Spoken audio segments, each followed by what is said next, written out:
Seja bem-vindo, amigo do Projeto Praia Vermelha. Nós vamos produzir mais um vídeo agora abordando o assunto meio ambiente e recursos estratégicos. E eu coloquei como subtítulo, que eu acho extremamente pertinente, o meio ambiente impondo limites ao capitalismo. Essa questão ambiental ela não é nova, então ela já é uma abordagem ambiental já iniciou na década de 70 com uma preocupação ambiental, onde a poluição da cidade já se mostrava notória, e só que a abordagem às vezes tem alguns viés que a gente vai ter que comentar aí no nosso projeto, tá? Então essa reportagem sobre a Amazônia foi uma reportagem da Sociedade produzida pela Sociedade Brasileira de Progresso para a Ciência, com essa previsão aí, né? Então a gente pode perceber as conotações que são dadas ao meio ambiente desde já há algum tempo. Bom, nós vamos seguir o seguinte sumário. Né? Primeiro, uma abordagem pessoal minha, eu acho importante porque a gente encontra de tudo na internet. Eu vou dar o meu ponto de vista. Não é científico, não é, mas é um ponto de vista de alguém que já estudou um pouquinho o assunto, embora evidentemente não posso abordar certeza, né? Eu não posso ter certeza das coisas, não sou cientista e mesmo que fosse cientista não teria como ter certeza dessas coisas. Depois veremos o que é meio ambiente, conservação e preservação, energia, desenvolvimento sustentável, biodiversidade, água, teorias neomalthusianas e acordos internacionais realizados sobre o meio ambiente. Então, sobre o assunto, uma abordagem pessoal minha. Diversas vezes, primeiro, o meio ambiente, evidentemente, nós temos problemas com o meio ambiente, inquestionáveis, não há como a humanidade desprezar os efeitos que ela está causando no nosso planeta. Então, cabe, evidentemente, a humanidade está ciente disso, cabe ações enérgicas e exigentes sobre essa questão ambiental. Tá? Agora, também existem certas abordagens que são extremamente exageradas e são motivadas por interesses alheios ao que realmente interessa. Como todas essas problemáticas do capitalismo, por vezes elas não retratam exatamente a realidade. Então é muito difícil, mas é muito importante que a gente procure filtrar o que realmente é problema do que é ideologia ou do que é exagero. Então, não é fácil isso, não é fácil. Mas então, muitas vezes, nós partimos de conceitos inadequados, e nós vamos ver isso ao longo dessa nossa abordagem de hoje. Tá? Existem muitos conflitos de interesse. Então, evidentemente, o capitalismo ele se expande na medida em que ele vai continuando a explorar a natureza, explorar, ampliar a energia, ampliar o consumo. E o interesse dos países, de uma maneira geral, é assim: eu quero progredir, eu preciso progredir, eu preciso melhorar a qualidade de vida, eu preciso melhorar o consumo, eu preciso melhorar minhas relações comerciais. Então, esses conflitos são de difícil contorno, ok? E nós temos ainda inúmeras riquezas não exploradas que entram em conflito com essa questão ambiental. E interesses escusos à questão ambiental que batem nessas riquezas não exploradas. Então, exemplo típico aqui, que nós não vamos falar hoje sobre a Amazônia, porque as questões brasileiras vão falar em outro vídeo, mas vamos citar o exemplo da Amazônia. É um problema a preservação da Amazônia? É a conservação Evidentemente que é. Impossível você dizer que não é. Agora, a partir daí, é conveniente, é interessante, até para o ambiente, que a gente realmente deixe tudo que está lá, a humanidade passa a desprezar aquela riqueza. Então, são questões que às vezes não têm resposta, ou tem uma resposta enviesada, porque muitas vezes a ideologia é distante da realidade. Né? Quando você vê uma Greta Thunberg falando aquelas bobagens lá, quando você vê gente gritando que as girafas estão fugindo da Amazônia, pô, gente, todo ano cai geleira no Polo Norte e no Polo Sul. Todo ano vai ter incêndio na Amazônia e a floresta, muitas vezes, ela vai recuperar quase tudo ou tudo. Então, são às vezes a realidade não é exatamente aquilo, mas há uma grande exploração ideológica com muito viés interesseiro por trás da questão. E isso complica para a gente porque você não consegue separar o que é verdade do que é mentira. Né? E muitas vezes, ainda nos países, principalmente nos países desenvolvidos, mas em todos os rincões, a prática é muito diferente do discurso. Então, quem mais almeja proteger o ambiente, muitas vezes é quem mais destrói. Exemplo clássico agora, nós temos agora, esse ano, o 2022, final de 2022, guerra na Rússia contra a Ucrânia. A energia subiu de preço, a Rússia não quis fornecer gás natural. Porra, a Europa o que fez? Ah, dane-se Acordo de Paris, dane-se Protocolo de Kyoto, dane-se tudo. Vamos restabelecer nossas usinas à base de carvão e material poluente. Nós não podemos parar. Então, e é quem mais faz o discurso para a preservação ambiental. Ou seja, a água bateu na bunda, não tem ambiente que aguente. Né? Os interesses econômicos eles sempre superam. Então, existe uma visão minha e uma visão de muita gente também, não é só minha, né? Que o meio ambiente só vai ser realmente preservado e está se caminhando para isso, o que é muito positivo, quando ele realmente afetar o bolso dos países. Né? Quando os países que não atingirem suas metas forem penalizados e pagarem para aqueles países que vão atingir sua meta. Isso está acontecendo e isso é extremamente positivo. Aí sim, quando a coisa doer no aspecto econômico, é possível que a gente consiga resultados realmente satisfatórios. Outra discussão bem interessante é sobre a tecnologia e os limites do capitalismo. Então, a tecnologia ela tem descoberto muitas novidades, tanto no campo do micro quanto no campo do macro. Então, na biologia, na nanotecnologia, será que nós não temos a capacidade de restabelecer o meio ambiente, as condições favoráveis? Nós vamos desenvolver tecnologias que realmente permitam que a ciência faça com que consiga conjugar desenvolvimento econômico e preservação ambiental. Eu, particularmente, sou confiante nisso. Tá? Muita gente não é. Não é, acha que é impossível você continuar crescendo, explorando mais ainda o que a Terra nos proporciona e, ao mesmo tempo, caminhar na preservação ambiental. Eu acho que é possível, é uma interrogação, né? É uma interrogação extremamente pertinente. Será que a ciência e a tecnologia pode superar as barreiras dessas limitações que a natureza impõe ao desenvolvimento econômico, à prosperidade do sistema capitalista? É uma incógnita. Nós temos ou não temos capacidade para. A população da Terra está aumentando. Nós temos a capacidade para realmente alimentar essas pessoas e proporcionar uma qualidade de vida para essas pessoas, como a gente tem realmente, o planeta tem desenvolvido. Cada vez menos pessoas passam fome, cada vez as pessoas têm uma estatura maior, cada vez tem um nível de educação melhor. O planeta está melhorando, sem dúvida. Mas nós temos condições de fornecer comida para esse pessoal todo? É uma incógnita que é muito vista nos meios acadêmicos, na internet, e é uma incógnita que a gente tem que tentar responder. Bom, o primeiro conceito que eu acho que muitas vezes se parte de conceito errado. O que é meio ambiente? Quando você fala em meio ambiente, você pensa em floresta, em mata, em uma praia, ser livre das construções humanas. Cara, meio ambiente também é isso, mas é muito mais do que isso. Tá? Meio ambiente é aquele ambiente em que a humanidade vive, seja regional, seja local, seja mundial. Tá? Evidentemente, com a globalização, a questão ambiental ficou atinente para o mundo todo. Mas o meio ambiente, eu moro aqui em Barra Velha, Santa Catarina. O meu ambiente é o meio ambiente em que eu vivo, eu aqui, se tem poluição na minha cidade, se o trânsito é ruim, se tem esgoto, se a praia que eu moro aqui está limpa, se não está limpa, se tem coliformes fecais, eu posso tomar um banho de mar, eu não posso, eu posso surfar direitinho, eu não posso. Isso é o meu meio ambiente, cara. Essa que é a minha preocupação. E essa é a preocupação de todos. Cada um convive com o seu ambiente. E, evidentemente, os atores estatais e não estatais devem estar preocupados em níveis muito maiores. Eu tenho que me preocupar com o restinho da lata de cerveja que eu deixei na praia. Eu não posso deixar na praia. Eu coloco no saquinho e guardo no lixo porque tem alguém encarregado de reciclar aquilo que eu consumi. Então, essa é uma preocupação. Então, a gente tem que ter uma preocupação com o meio ambiente desde o miudinho ali do local. Não adianta a gente querer salvar o mundo, salvar a Amazônia e você joga o teu lixo no fundo do terreno baldio do vizinho, pô. Entendeu? Então é isso. Então, o meio ambiente é esse conjunto aí de interações entre os seres humanos e seus ambientes. Uma diferença, eu acho interessante, o conceito de diferenciar conservação de preservação.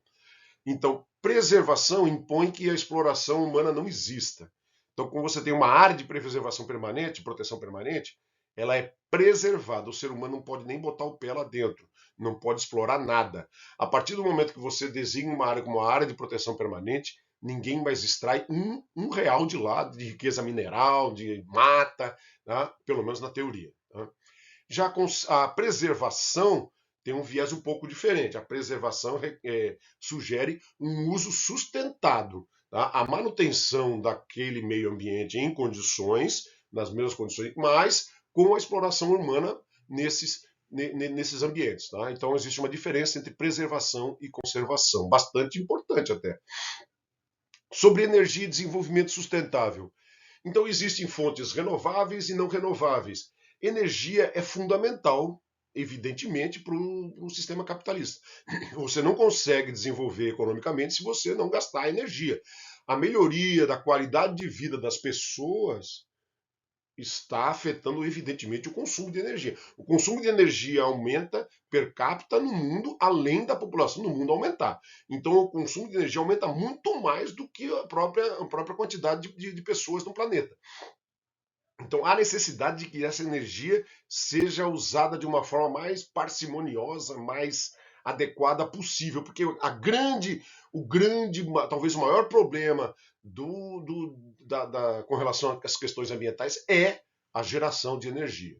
Então, nós temos as fontes renováveis e não renováveis, todos nós sabemos disso. Tá? Só para citar aqui, hidráulica, solar, eólica, geotérmica, biomassa, e as não renováveis, carvão, petróleo e gás natural. As não renováveis, o planeta leva centenas de milhares ou milhões de anos para recuperar, e as renováveis em pouco tempo, ou elas não precisam, são recuperadas praticamente de imediato, né? Ou você nem gasta, a luz do sol você nem gasta, né?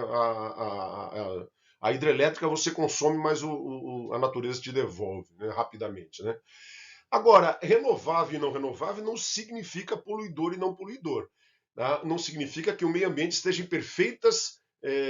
perfeitamente manutenido, ou seja, você tem fonte de energia renovável, mas em que o ambiente não é conservado, ele pode ser preservado. Tá? Então nós temos aí, por exemplo, você produz energia solar, mas aquele aparelho lá que é feito de silício, zinco, eu nem sei quais são os metais, estou chutando, tá?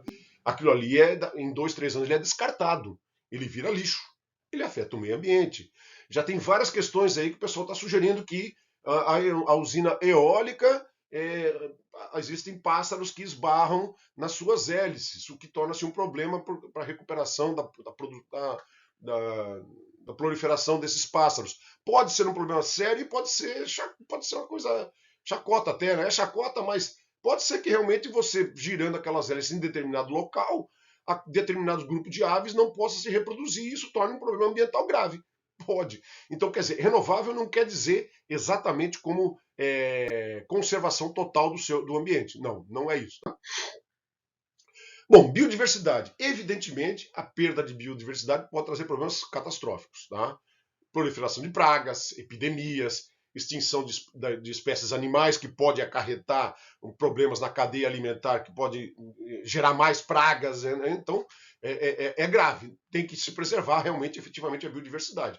Por outro lado, também há uma enorme exploração econômica dessas possíveis novas descobertas com relação a essa biodiversidade. Em particular, na indústria química e na farmacêutica, a qualquer momento está se descobrindo novas medicações, novos produtos químicos, tal, justamente com aquilo que eu falei, com nanotecnologia, com estudo de bactérias e tal,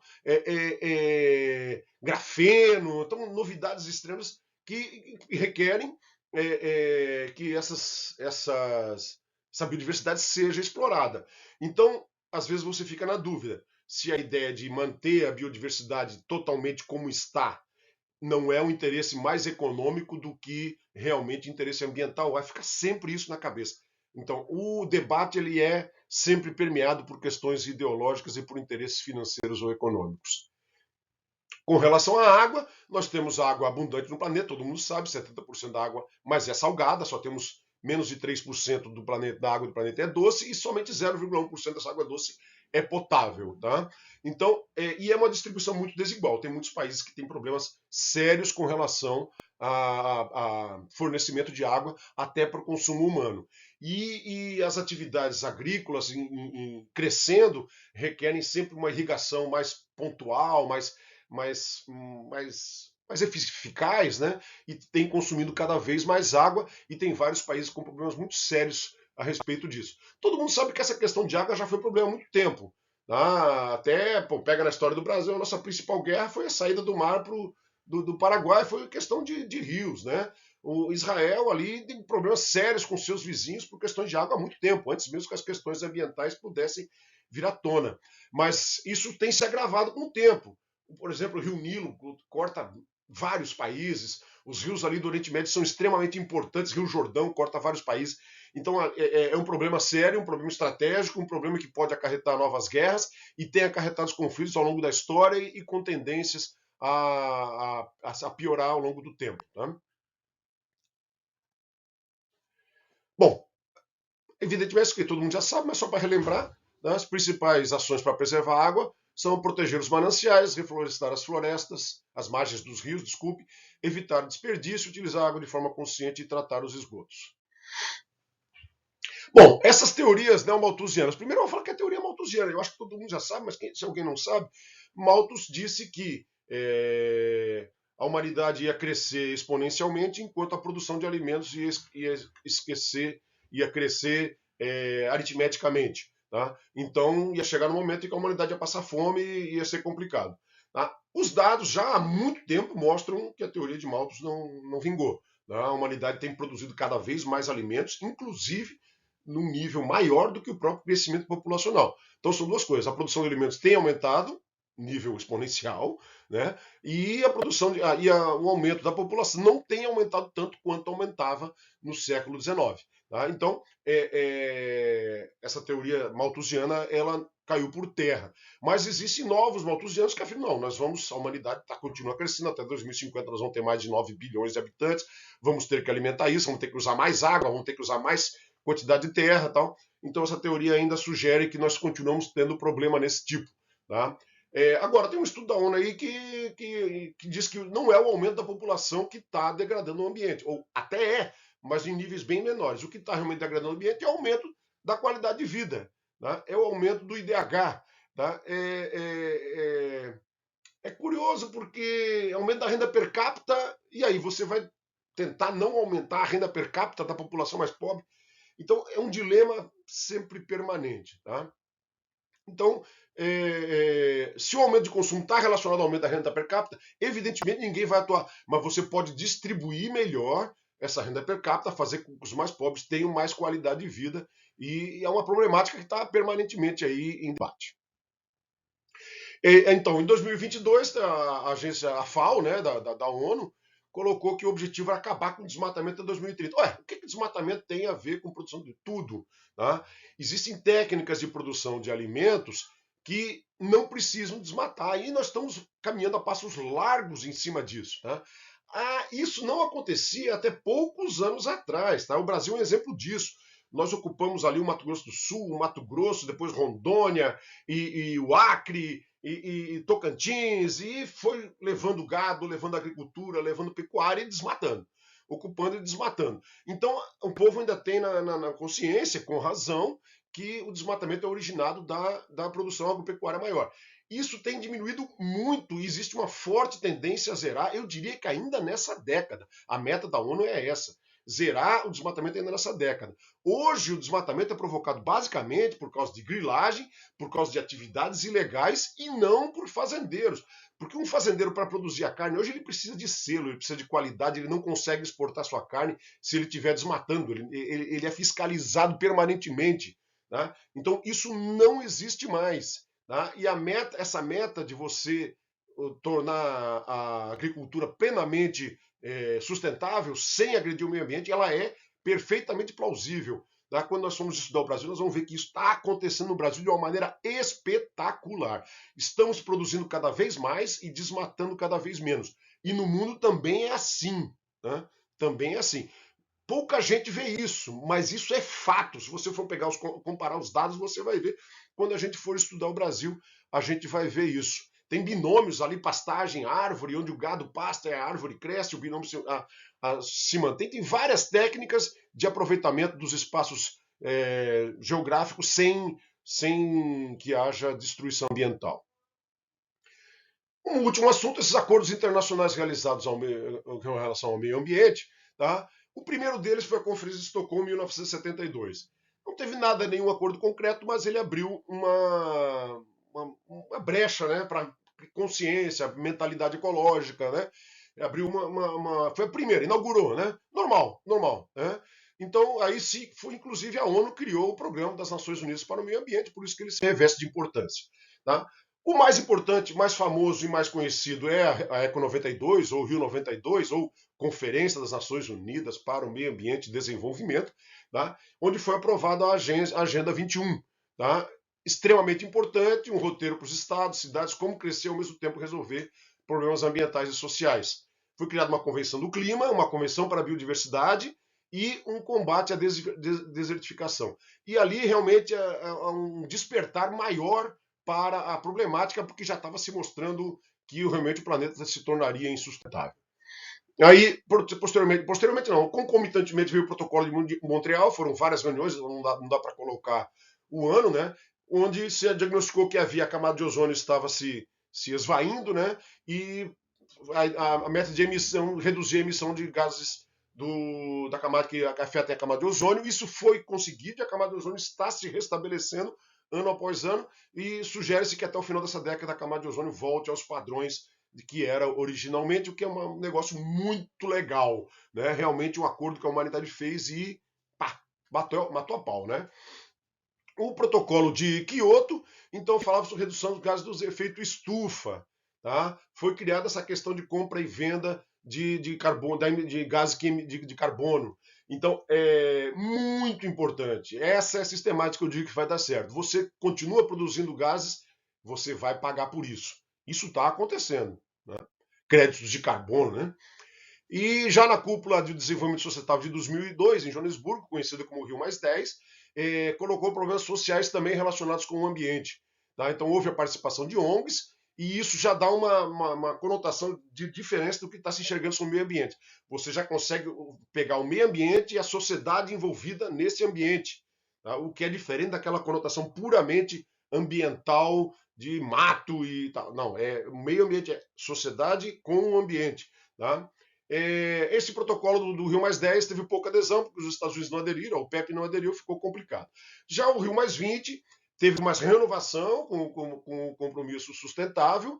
Tá? A ideia foi integrar vários atores, estatais e não estatais. Os atores não estatais cresceram muito de importância e se estabeleceu essa Agenda 21 atualizada, extremamente importante, que eu preciso que vocês vejam. Você tem que ver esses vídeos que estão no site do IBGE, é muito interessante. São 17 pontos de extrema relevância que você não pode ficar sem olhar. Por último, o Acordo de Paris em 2015, cuja meta novamente era reduzir os gases de efeito estufa, em particular o dióxido de carbono, usando combustível e o uso de combustíveis fósseis. Essa é a meta. Né? Então, para isso, você poderia melhorar a infraestrutura de transportes, usar bioenergia, reduzir desmatamentos, uso de tecnologias limpas nas indústrias, e isso tem acontecido, mas é aquilo que eu falei, até enquanto a hora que o combustível não fóssil ficar mais barato que o fóssil, aí sim isso vai pegar. Quando isso vai acontecer, não sei. Ainda existe petróleo em abundância, extração de petróleo em abundância. Tá? Quando você vê certas coisas, por exemplo, você coloca ali certas soluções, entre aspas, carro elétrico, maravilhoso, né? Não é movido a combustível fóssil, não é movido a petróleo, mas de onde vem a eletricidade que o carro abastece? Né? Quando você chega lá na Europa, já tem centenas de milhares de carros elétricos que abastecem, carrega o seu carro e que gera eletricidade numa usina que é movida a óleo diesel. Aí é enganação. Né? Acontece, está acontecendo. Tá? As metas estão aí, os recursos estão aí, mas a problemática continua sem solução, ou com a solução caminhando talvez a passos mais lentos do que aquilo que seria necessário. E uma importante nesse Acordo de Paris foi essa criação de metas para países desenvolvidos e subdesenvolvidos onde os países desenvolvidos teriam que ter planos mais ambiciosos para a conservação do seu meio ambiente. Era isso, gente, o que temos para hoje. Forte abraço e até a próxima.